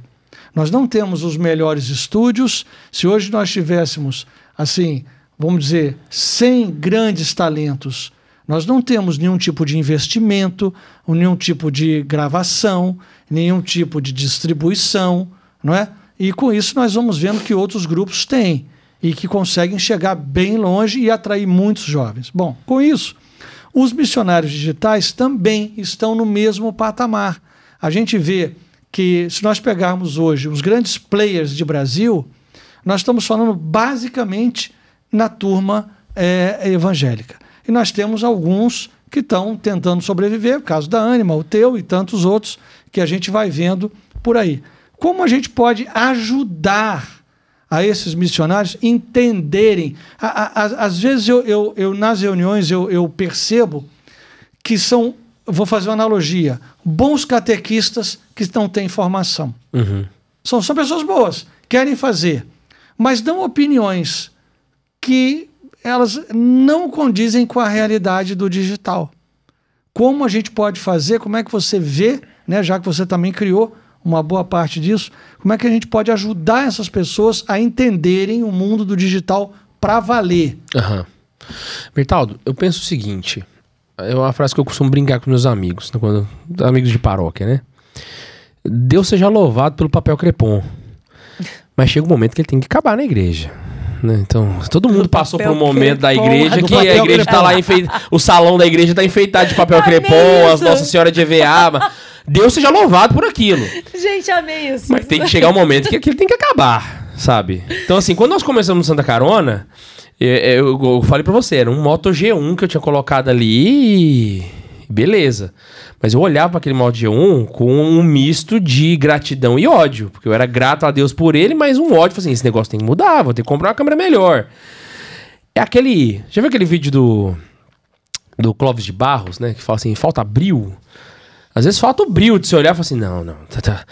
Sempre grato, mas sempre insatisfeito, né? O Steve Jobs, ele fala isso num discurso uma vez numa universidade, ele falou assim, stay hungry, stay foolish, né? É sempre faminto e sempre bobinho, né? É sempre inocente, mas sempre sedento. A gente vê isso com os equipamentos, né? Então, Santa Carona, me levaram aqui no estúdio antigo de vocês, né? Então deu pra ver, assim, o antes e o depois, né? Então, assim, poxa, né? Melhorou sempre... um pouquinho, né? Nossa, você tá maluco, né? Um tiquinho melhorou. Ainda mais porque eu conheço essas câmeras aqui. Eu sei o que elas estão olhando pra mim. Eu fico pensando, nossa, que salto, né? Esse salto ele tem que acontecer em todas as áreas. Então, no começo do Santa Carona, existiam momentos em que a gente ia, procurava uma informaçãozinha ali num sitezinho. Mas não, peraí. Eu sou muito grato a esse blog que me ajudou a responder essa dúvida, mas eu preciso ir na fonte. Eu preciso pegar uma coisa mais refinada. É isso que faz a gente começar a galgar novos passos. E a gente não pode ficar se acomodando nesses improvisos que a gente tem, nem técnicos, nem de conteúdo, né? Então, o missionário digital, ele tem que abandonar o papel crepom na vida dele. Ele tem que perceber que acabou, mano. O problema é que quando ele acha que o papel crepom é bom pra caramba. Né? E aí ele acha... Ou então, assim, nós somos católicos, essa é a nossa cara. Não, pelo amor de Deus, meu querido. Você nunca foi numa igreja bonita pra você ver que a gente contratava o Michelangelo pra fazer a Capela Sistina, né? Aí. Entendeu? Não vem... Onde que a gente saiu do Michelangelo pro papel crepom, gente? Não, para com esse negócio. Você sabe que isso aí dava uma live nossa, do Michelangelo ao crepom. Ou do crepom ao Michelangelo, né? Então, assim, Deus é louvado pelo papel crepom, mas uma hora esse trem tem que acabar na sua vida. Então, Eu vejo muito missionário digital fazer assim, ó. Guilherme, eu tô com uma dificuldade, eu não consigo ter constância no meu projeto de evangelização digital. Eu falei, irmão, você tem esse chamado? Você sente de Deus? Ele, sim, sinto esse chamado. Eu falei, e o que você faz hoje na igreja? Ele, eu tenho minha página, eu tô na pastoral do batismo, eu tô na pastoral da música, eu tô na pastoral do grupo de jovens, eu tô ajudando na paróquia, na quermesse, eu falei, filho, não dá. Não dá. Tá ligado? O mundo digital, ele te cobra uma presença que não dá pra você ficar brigando com... Eu sei que a messe é grande, poucos são os operários, mas pra fazer uma coisa bem feita, você tem que ter foco. Mas então, se aproveitasse do digital para trazer operários... seria outra história. Você tá entendendo? Foca no digital que vai arrumar o resto. E esse foi o meu ponto. Porque quando eu comecei o Santa Carona, eu não falei, mas cabe aqui. Quando eu comecei o Santa Carona, eu era coordenador do grupo de jovens da minha paróquia. E eu lembro que teve uma vez que nós fizemos uma reunião do grupo que deu 160 jovens. Foi um evento. Parecia que eu tava no show do YouTube. Era tanta gente assim que eu tava... Uau, né? Que loucura! Meu Deus, né? Assim, eu voltei pra casa, eu tenho até hoje essa lembrança, assim, né? Daquela coisa maravilhosa. Aí eu fiz um vídeo pro YouTube, num desafio que uns amigos meus fizeram. Que você tinha que falar um evangelho e marcar 3 amigos, né? Aí me marcaram, eu fui fazer o vídeo. Eu fiz o vídeo, soltei no Facebook. Ele pegou 350 visualizações. Na hora, a minha cabeça foi... Peraí. Eu quase morri, entreguei o meu corpo em sacrifício pra conseguir fazer 160 jovens na paróquia. Uhum. E eu gravei um vídeo de 5 minutos, deu 350 visualizações, ou seja, mais do que o dobro de pessoas que eu alcancei. Não, filho, o custo-benefício da evangelização no digital é outro. É pra cá que eu vou. Foi o primeiro chamado que eu tive, sabe? Hoje o Santa Carona evangeliza 4 milhões de pessoas por mês. Sabe quanto que eu ia fazer isso na minha paróquia, Bertaldo? Nunca. Nem se cortasse seu corpo todo. Não entende? Então o que eu fiz? O meu diretor espiritual virou assim, Guilherme, é o seguinte, vem pra paróquia, vem pra missa, participa da quermesse. Mas só, meu querido, você tem que estar aí na internet. É onde as almas estão chegando, sabe? É o teu trabalho pastoral. É ali que tá... Então, assim, é pra todo mundo esse chamado? Não é pra todo mundo. Tem pessoa que vai ter a página dela ali só pra compartilhar o que ela gosta e tal. Mas se a pessoa tem um chamado mesmo pra missão digital, ela tem que entender isso como um chamado vocacional. Ela tem que entender como uma verdadeira vocação. É o que Deus quer dela. Então, é a hora de você começar peraí, então se eu sou do ramo da... Independente se é do ramo da catequese, você tem que conhecer a doutrina católica. Existem muitas pessoas ouvindo você. São José Maria Escrivá dizia, né? Se existem pessoas que dependem de você para conhecer a doutrina, para você estudar é um dever grave. E aí vamos olhar com um olhar catequético, né? Olhando do olhar de São José Maria. Se ele diz que é dever grave, a falta grave é um pecado mortal. Primeiro mandamento, aquele que pode conhecer a doutrina e o não faz por negligência, peca mortalmente. Não pode comungar. Então, assim, se você tem pessoas dependentes de você para conhecer a doutrina, mesmo que o seu canal não seja de catequese, você tem que dominar o catecismo. Eu não tô falando de conhecer, eu sei, é o livrinho amarelo que tem lá na prateleira. Não. Dominar o catecismo, para saber o que você tá fazendo, para você ter consciência. E é assim que a gente vai abandonando o papel crepom na nossa vida. Porque a gente para de fazer improviso. Desse jeitinho tá bom. Na paróquia a gente sempre fez assim. Foi a tia da paróquia que me explicou, então a gente explica desse jeito porque foi ela que explicou desse jeito. Não, filho. Não. Depois que eu comecei principalmente quando a gente virou uma escola, voltando na mãe da Lúcia, eu virei o cara chato da vida. Virei o cara chato. O pessoal foi assim, mas tal coisa é assim. Por quê? Santo Tomás de Aquino falou. Tem uma frase de Santo Tomás de Aquino que diz assim, a verdade vem de onde vier, vem do Espírito Santo. Essa frase é repetida à exaustão. Eu falei, não, onde é que tá esse negócio? Tem fonte? Aí eu fui atrás da fonte. Achei, de fato, ele falou isso. E eu achei e eu peguei lá na Suma. Tá lá escrito. Tem umas coisas inventadas também. Exato. Né? Tem aquela lá, né? Seu pai cruzou a rua, só mandou no sei onde. Tem o João Paulo II, que o pessoal fala assim... Tem. Como é que é? Seu pai cruzou a rua? Não morreu, apenas atravessou a rua, foi pro outro lado. Que diz que é de Santo Agostinho. Quando a pessoa morre, botam no santinho da pessoa que morreu. Ele não morreu, apenas atravessou o oceano. Foi pro outro lado. Ele foi pro outro lado. É um texto grande que no final tem escrito assim, Santo Agostinho. Santo Agostinho não escreveu aquilo. Pois é, tem uma de João Paulo II que o pessoal fala assim, né? Santos de calça jeans e tênis. Essa frase não é de João Paulo II. Nunca foi dele. Então, outra, né? Permaneceremos fiéis, nem que voltemos a ser somente 12. Falou que é do Pio X. Não é. O Pio X nunca falou essa frase. Sabe? Então, assim... E eu tô falando de frases. Mas existem conceitos da fé. Né? Ou, por exemplo, Tatuagem. Você me pergunta, né? Tatuagem é pecado? Aí todo mundo... Aí é briga de catequista, né? Todo mundo fala um negócio... Pecado, não é pecado, é pecado, não é pecado. E é aquele negócio, catequista não pode discordar, gente. Porque nós não somos teólogos, nós somos catequistas. Então se eu sou catequista e vocês são catequistas, a gente discorda, alguém tá errado. É verdade. Então o que a gente faz? Porque existe o que a igreja diz. Senta e vamos atrás. E ó... É páginas e páginas, dá trabalho. E a nossa vida virou essa. Não, parou. Tem muita gente assistindo. Agora diz, fazer tatuagem é pecado ou não? Agora diz pra quem tá ouvindo, pô. Porque você em casa vai ficar, é pecado ou não é? Vambora. Depende. Pois é. Mas sempre que alguém te perguntar... Fala, professor. Sempre que alguém perguntar se algo é pecado, a resposta tem que ser depende. E aí depois a gente explica o como, né? Vou dar um exemplo aqui pra vocês poderem entender. Comungar é pecado? Não. Depende. Depende. Se eu comungo em pecado mortal... Pecado mortal, sim. Percebe? Ou então, ir à igreja é pecado? Aí vai dizer também, depende, né? Depende. Se eu sou um pai de família e eu vou na paróquia todos os dias da semana e começo a negligenciar minha esposa e meu filho, é um baita de um pecado. Então, depende. Tem momentos em que ir na igreja e comungar pode ser pecado. Então, tatuagem é pecado? Depende. Deus não é um arbitrário que vai simplesmente mandar regras porque ele...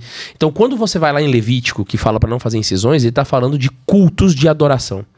Então ele tá dando exemplos de culto de adoração. Inclusive na mesma passagem ele fala sobre não raspar a barba dos lados. Por isso que tem aqueles cachinhos dos judeus, que fazem aqueles cachinhos assim compridos. Não é assim que funciona a moral católica. A costeleta crescer.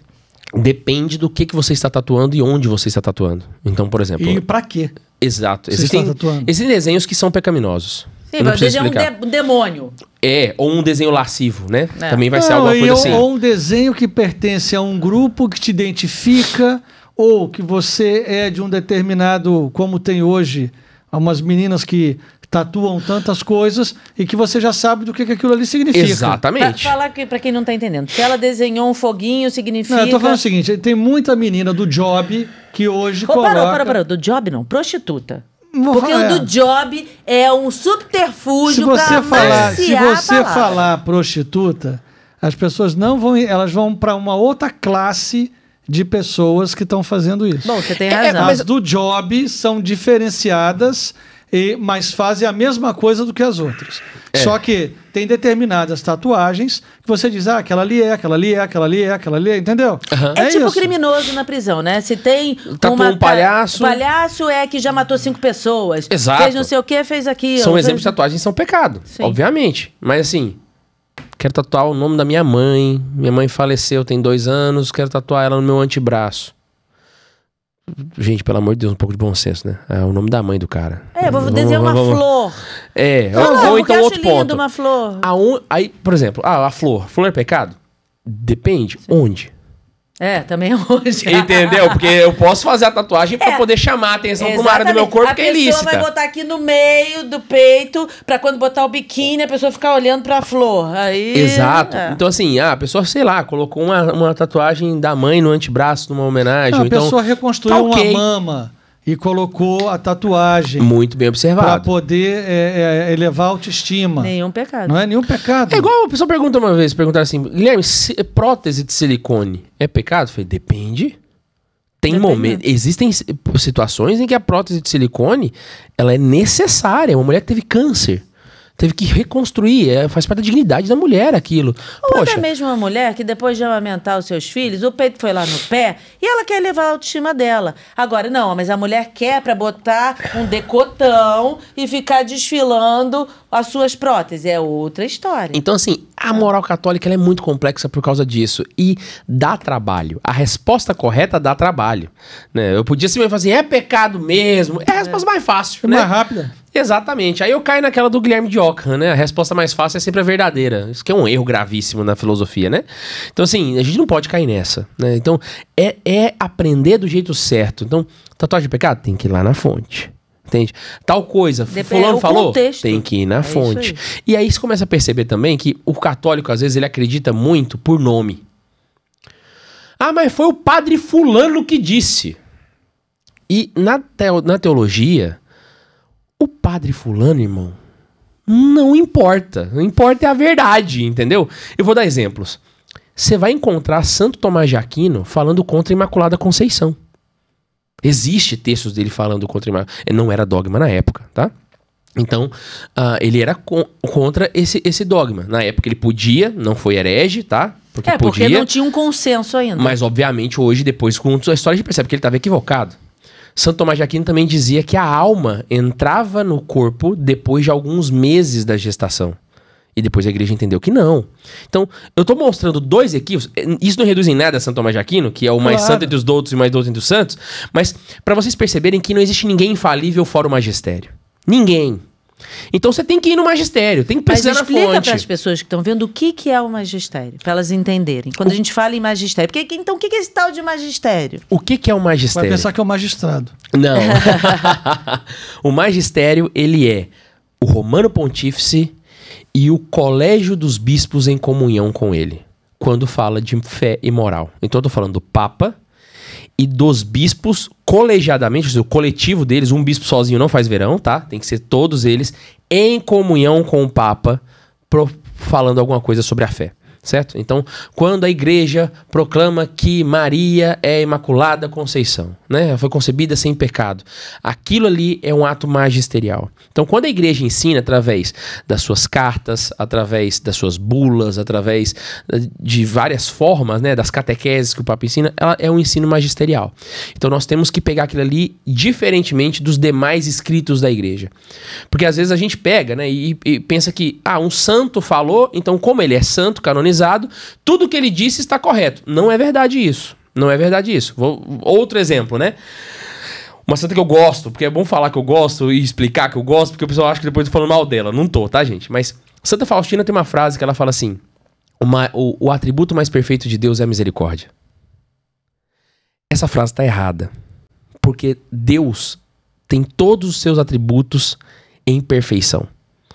Então não tem como um ser mais perfeito que o outro. Então, quando ela fala que o atributo de Deus mais perfeito é a misericórdia, existe um erro teológico nessa frase. Ela está botando a misericórdia acima dos outros. Exato. Isso não reduz em nada a santidade dela e não reduz em nada a devoção e o carinho que a gente tem. Na verdade, ela quis dizer que a misericórdia de Deus é gigante. Exatamente. Mas a gente tem que perceber que... Percebe que a gente não pode se mexer porque fulano disse? Se eu não estou com o magistério... Aí eu te pergunto, Guilherme, quem somos nós? Quem sou eu, você, Joãozinho, Pedrinho, né? Para... ir contra o magistério da Igreja Católica? Ninguém, na fila do pão. Que nada. É isso? Né? Eu tenho... Reuniram vários bispos com o Papa. Não, vários não todos. Olha o peso disso. E eles, depois de refletir, de rezar, de pensar, de debater, de rezar, de ver a luz do Espírito Santo, chegou a um consenso. Aí venho eu, me achando maravilhosa, e falo, tá errado isso. O alecrim dourado, que nasceu no campo sem ser semeado. Sou eu, que linda, né? Olha isso. Não, filho. E outra coisa, o poder do Papa e dos bispos para que eles sejam infalíveis não vem deles. Não é um esforço que eles se esforçam muito, não é por merecimento. Não. É uma profecia. Quando Nosso Senhor vira para Pedro e fala assim: o demônio rogou-me para perder-vos, eu porém pedi por ti, Pedro, para que não se perca. Ele está dando uma profecia para São Pedro. É o próprio Jesus está falando. Quando ele vira para São Pedro e fala: vai e confirma teus irmãos. Então, ou eu acredito no Papa, irmão, ou eu não acredito em ninguém, entendeu? Porque foi o próprio Cristo que mandou. Se Jesus tivesse mandado eu acreditar no Zé das Couve, eu acreditava no Zé das Couve, porque eu creio em Cristo Jesus. Né? E isso faz parte de ser católico. E, inclusive, quando o Papa, ele dá isso é importante as pessoas saberem. Quando o Papa diz, dá uma opinião dele, ele fala, né, dando uma entrevista, ele fala um negócio, é a opinião dele, ser humano. Mas quando ele lança um documento e ele diz, é isso, aí nós temos que seguir aquilo. Não se ele disse do que ele falou ali na entrevista, eu acho isso, eu penso aquilo. Você pode discordar do que o Papa pensa. Você tem esse direito de discordar ali naquele momento. Mas quando ele diz, gente... É isso, como o magistério está aqui. Foi lançado e é oficial. Aí a gente não tem mais direito de discordar. Mas o católico não sabe aonde, né? Que ele pode discordar, onde não pode. Eu até ficava brincando. O pessoal fala assim, Guilherme, você concorda com tudo que o Papa Francisco falava? Eu falava, não. O Papa Francisco torcia pro São Lourenço, eu sou corintiano. Eu não concordo com tudo que ele fala, né? Porque pra ele o São Lourenço era o melhor time que tinha. Pra mim é o Corinthians. Então... existem pontos que você pode, né? Uma entrevista no avião, né? E aí tem outro ponto também, né? Eu discordo com qual reverência?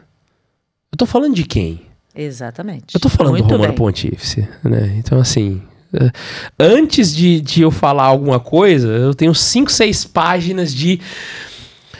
Olha, com todo respeito, todo carinho, porque é o Papa, é o meu pai na fé. Eu preciso beijá-lo todos os dias, sabe? Eu preciso... rezar por ele. Exato. Cara, do Papa Francisco, quando ninguém metia a pau mandando pra mim, eu falava assim, você tá discordando desse posicionamento do Papa? Reze por ele. Não fique mandando mensagem de WhatsApp. Não fique falando, não faça isso. Escarnecendo, fazendo de pouco caso, eu falei, né? reze por ele se você não tá de acordo. Eu costumo dizer pros caroneiros, né? Eu tenho um altar que eu monto, eu costumo falar pra quem me segue fazer o mesmo, né? Eu tenho um crucifixo no meio, uma imagem da Virgem do meu lado esquerdo, porque está à direita dele, e do outro ponta eu geralmente coloco um Papa Santo. No meu é São Pedro que fica, né? Mas pode ser São João Paulo II. E aos pés da cruz, eu pego um álbum de... um porta-retrato, daqueles bem familiares mesmo, aquele que a gente compra no camelôzinho, sabe? Pra colocar uma foto de alguém que a gente ama. E eu coloco uma foto do Papa ali. Porque eu peço a Deus, eu peço a Virgem, eu peço a um Papa Santo. Pra eu me lembrar que eu não sou nada sem Cristo, sem a Virgem Maria e sem o Papa. Sem a igreja. E o Papa Leão, que tá lá na minha... É pra eu nunca chegar no altar e me esquecer de rezar por ele. Ele sempre tem que estar na minha oração. Não importa pra quem que eu estou pedindo. Eu peço pela minha intenção e pelo Papa Leão. Porque eu tenho que aprender a amá-lo, sabe? Eu tenho que aprender a amá-lo com o carinho que se deve. A gente não pode lembrar, não pode se esquecer que, mas o Papa às vezes pode cometer um equívoco, pode dar uma entrevista errada, pode falar um negócio. Aí ele é humano. Sim, mas falando. Até quando isso acontece, cobre a nudez do teu pai. Isso. Sabe? A gente não pode fazer nunca, mas nunca na vida, sabe? Perder a reverência, perder o cuidado, perder o carinho do sucessor dos apóstolos, mas nunca. Nunca da minha boca, sabe? Nem nunca de mim. Então Deus assim, e tem que fugir de quem faz isso. Tem que fugir de quem faz isso. Tem mesmo. Pra fugir e combater quem faz isso. Isso é inegociável. Eu não negocio com quem escarnece de nosso Senhor Jesus Cristo, eu não negocio com quem escarnece da Virgem Santíssima e eu não negocio com quem escarnece do Romano Pontífice. Esses três são inegociáveis pra mim. Estamos juntíssimos. Estamos juntíssimos. Juntos.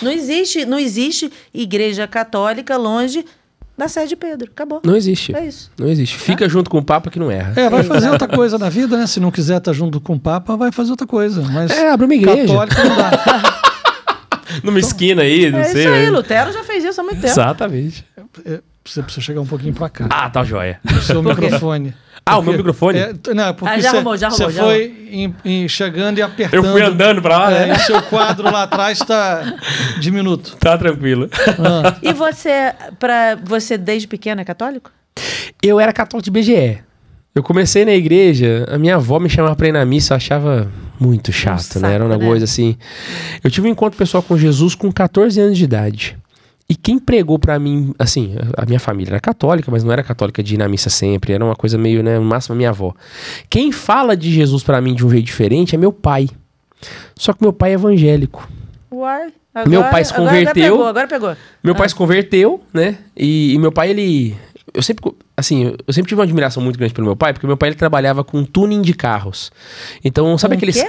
Tuning, modificação de carros. Então, é quando o carro fica tunado, né? Isso, rebaixar o carro, colocar o som, né? Só que meu pai, ele tinha aquilo como uma arte. Então, realmente, ele fazia coisas muito bem feitas, né? Inclusive, ele até ficava criticando. Ele fazia, eu não acredito que alguém pega um Uno 1000 e enche de som. Você tem que ter um carro direito pra fazer isso, né? Então, era uma arte pra ele. Eu achava aquilo lindo, né? E meu pai conheceu Jesus, virou evangélico, e começou a falar de Jesus pra mim. Eu achei muito estranho. Só que comecei a dar atenção pra isso. E aí um dia, né, dia 13 de dezembro de 2004, eu tenho meu encontro pessoal com Jesus sozinho no meu quarto. Não foi no retiro, não foi no encontro, foi sozinho no meu quarto. E eu não tinha ninguém perto pra me ajudar a entender o que estava acontecendo comigo. Mas você estava rezando ou foi do nada? Eu resolvi ler a Bíblia. Porque meu pai falava tanto, eu resolvi ler a Bíblia. E eu tive um encontro pessoal ali. E eu não entendia o que estava acontecendo comigo, né? Eu não entendia o que era esse Deus que estava preenchendo meu coração. Eu tive um encontro querigmático com o Senhor, que a gente fala tecnicamente, falando, né? Eu tive o primeiro encontro, aquele primeiro amor com Jesus. E eu pensei em ser evangélico naquele período. Só que, como dizia minha mãe, né? Eu nasci na festa de Nossa Senhora. Eu sou no dia da apresentação da Virgem no Templo, dia 21 de novembro. Parece que quando eu tomei essa iniciativa, Nossa Senhora, através de uma amiga, vira e fala assim, opa... Essa amiga virou e falou assim, vamos no grupo de jovens da paróquia? E eu achava aquela coisa, a coisa mais chata do mundo, né? O grupo, a igreja, Cristo nessa Páscoa foi... Papel crepom. Papel crepom total. E os evangélicos, pô, Que é isso? Telão e... Parede tudo preta, high-tech. Era muito mais divertido, cara, né? Eu com 14 anos. É florzinha de papel crepom mesmo. Gente, ué, era um negócio desse, jogar água e escorre tinta ali, né? Aí, é isso. Exatamente isso, E eu lembro que eu cheguei no grupo de jovens e aquilo me encantou. Só que qual que foi a questão? Eu entrei na igreja, virei católico, né? Eu conheci a renovação carismática, comecei a ir nos charabada. Já era. É catoco, né? Eu tinha os sacramentos, né? Mas eu não ia na igreja, nada. E aí eu comecei no grupo de jovens, me encantei pelos carismáticos, pela espiritualidade carismática, aquela coisa toda. Só que quando eu ia pra casa do meu pai, meus pais são divorciados, né? Então eu visitava ele. E aí quando eu ia visitar meu pai me levava no culto. E a pastora do culto era ex-renovação carismática católica. Nossa, mãe. Que salada. Quando chegava lá, ela sentava borracha na igreja. Apóstata. Exatamente, uma atrás da outra, assim. Era o culto inteiro acabando com a igreja católica. Aquilo me chocava muito, aquilo me escandalizava bastante, né? E aí, o que eu fazia? Eu sempre sou grato a isso, né? Deus botou uma coisa no meu coração, eu sou nerdinho. Então, o que eu fazia? Eu ia pesquisar se era verdade mesmo o que ela tava falando. Então, eu ia atrás, pra mim, sabe? Pra poder dar paz pro meu coração. E quanto mais eu estudava, mais católico eu ficava. Ela te ajudou. Demais, eu sou eternamente grato a essa mulher. Sabe, o Santa Carona existe por causa dela, né? Eu trabalho ensinando a fé católica porque lá atrás eu comecei a estudar a fé por conta de uma pastora que ficava criticando a igreja. E quando eu encontrava a verdade, eu me encantava por aquilo. E eu não conseguia mais voltar atrás. Aí eu vou lá falar, pai, eu quero encontrar com ela pra dizer que ela tá errada. Exato, nunca tive essa oportunidade, né? Meu pai até saiu dessa igreja depois, aí eu perdi o contato com essa mulher, mas eu sou eternamente grato a isso, sabe? Então eu fui conhecendo. E nisso eu fui... Aí assim, né, a gente começa a estudar de maneira mais amadora, né? Encontra um ponto aqui, outro ali, vai criando uma coxa de retalhos de informações. E não tinha nem Google pra você procurar, né? Até tinha, mas era assim, né? Às vezes discado, internet, né? Tinha que... dava mais trabalho que hoje. Eu não tinha... Se tivesse o Santa Carona na minha época, nossa. Eu não tinha lembrado, internet de escada. Fazia um barulhinho, né? E demorava, né? Era horrível. Isso da época de impressora de remalina. Exatamente. Nossa, matricial. Exatamente. Tinha que esperar chegar depois da meia-noite pra pagar só um pulso de internet. Era aquilo. E aí eu comecei a conhecer a fé católica de uma forma que foi irreversível, né? E foi irreversível. Hoje eu tenho um carinho gigante. Eu nunca perdi contato com meu pai. Eu amo ele do fundo do meu coração. Continuo evangélico, né? Mas tem Seu pai nunca assistiu seus cursos, né? Não. Pois é. Não. Você deu acesso pra ele, mandou acesso. Pai, acesso ao meu curso. É gratuito, pai, entra aqui pra ver. Eu já tive algumas conversas com ele, né? Gratuito, meu pai, ele é muito chucrão, né? Às vezes ele... Então, assim... Como é o nome dele? Enio. Então, aí, viu? Então, assim, tem um carinho gigante por ele. Meu pai, né? Eu me vejo muito nele, assim. Então, é uma das pessoas que eu mais amo na face da terra. E aí, aos poucos, eu fui... Sabe, assimilando mais. Aí depois eu fui fazer um estudo formal mesmo, né? Aí eu fui pegar o catecismo, ler ele de ponta a ponta, estudar com muito... Mas você estudou sozinho ou você fez algum curso teológico? Não cheguei a fazer curso teológico ainda. Eu quero fazer. Nem filosófico? Não, também não. Esse foi um dos pontos de uma conversa que eu tive com o professor Felipe Aquino. Ele falou, o Felipe Aquino virou pra mim e falou assim, Guilherme, você tem que fazer um curso. Eu tenho mesmo, porque sempre tem coisa pra aprender. Ele, não, claro também, né? Mas o pessoal gosta muito também de carteirada. Você tem que ter um diploma. É o que vai te... É verdade, sabia? Porque você tem muito conhecimento, você é um cara que estuda, você busca, você faz um excelente trabalho, né, nas redes sociais, mas essa chancela... Podia fazer o curso de filosofia do Ítalo. E sim, o pessoal da... Do Mar Atlântico. Do Mar Atlântico. O pessoal da Uni-Ítalo também me ajuda muito com isso, né? Eu comecei alguns estudos mais formais, assim, nesse sentido com eles. Na Ítalo brasileira? Na Ítalo brasileira. Mas eu digo do Ítalo Marcílio. Do Mar Atlântico. Não, eu entendi. Fazer parece, né? Aquele curso de filosofia dele, é muito bom. Sim, filosofia. Deus foi muito providente comigo, porque exatamente por não ter esse ensino formal, o risco era muito grande, né? Então Deus colocou muitas pessoas muito capacitadas no meu caminho. Então eu tive diretores espirituais mais alto calibre, assim, né? Então isso me ajudou a sempre estar... Mas a carteirada ajuda. Não, exatamente, de fato, né? Você faz ali, leva, sei lá, uns 2, 3 anos, acho que 3 anos, né? O do Ítalo.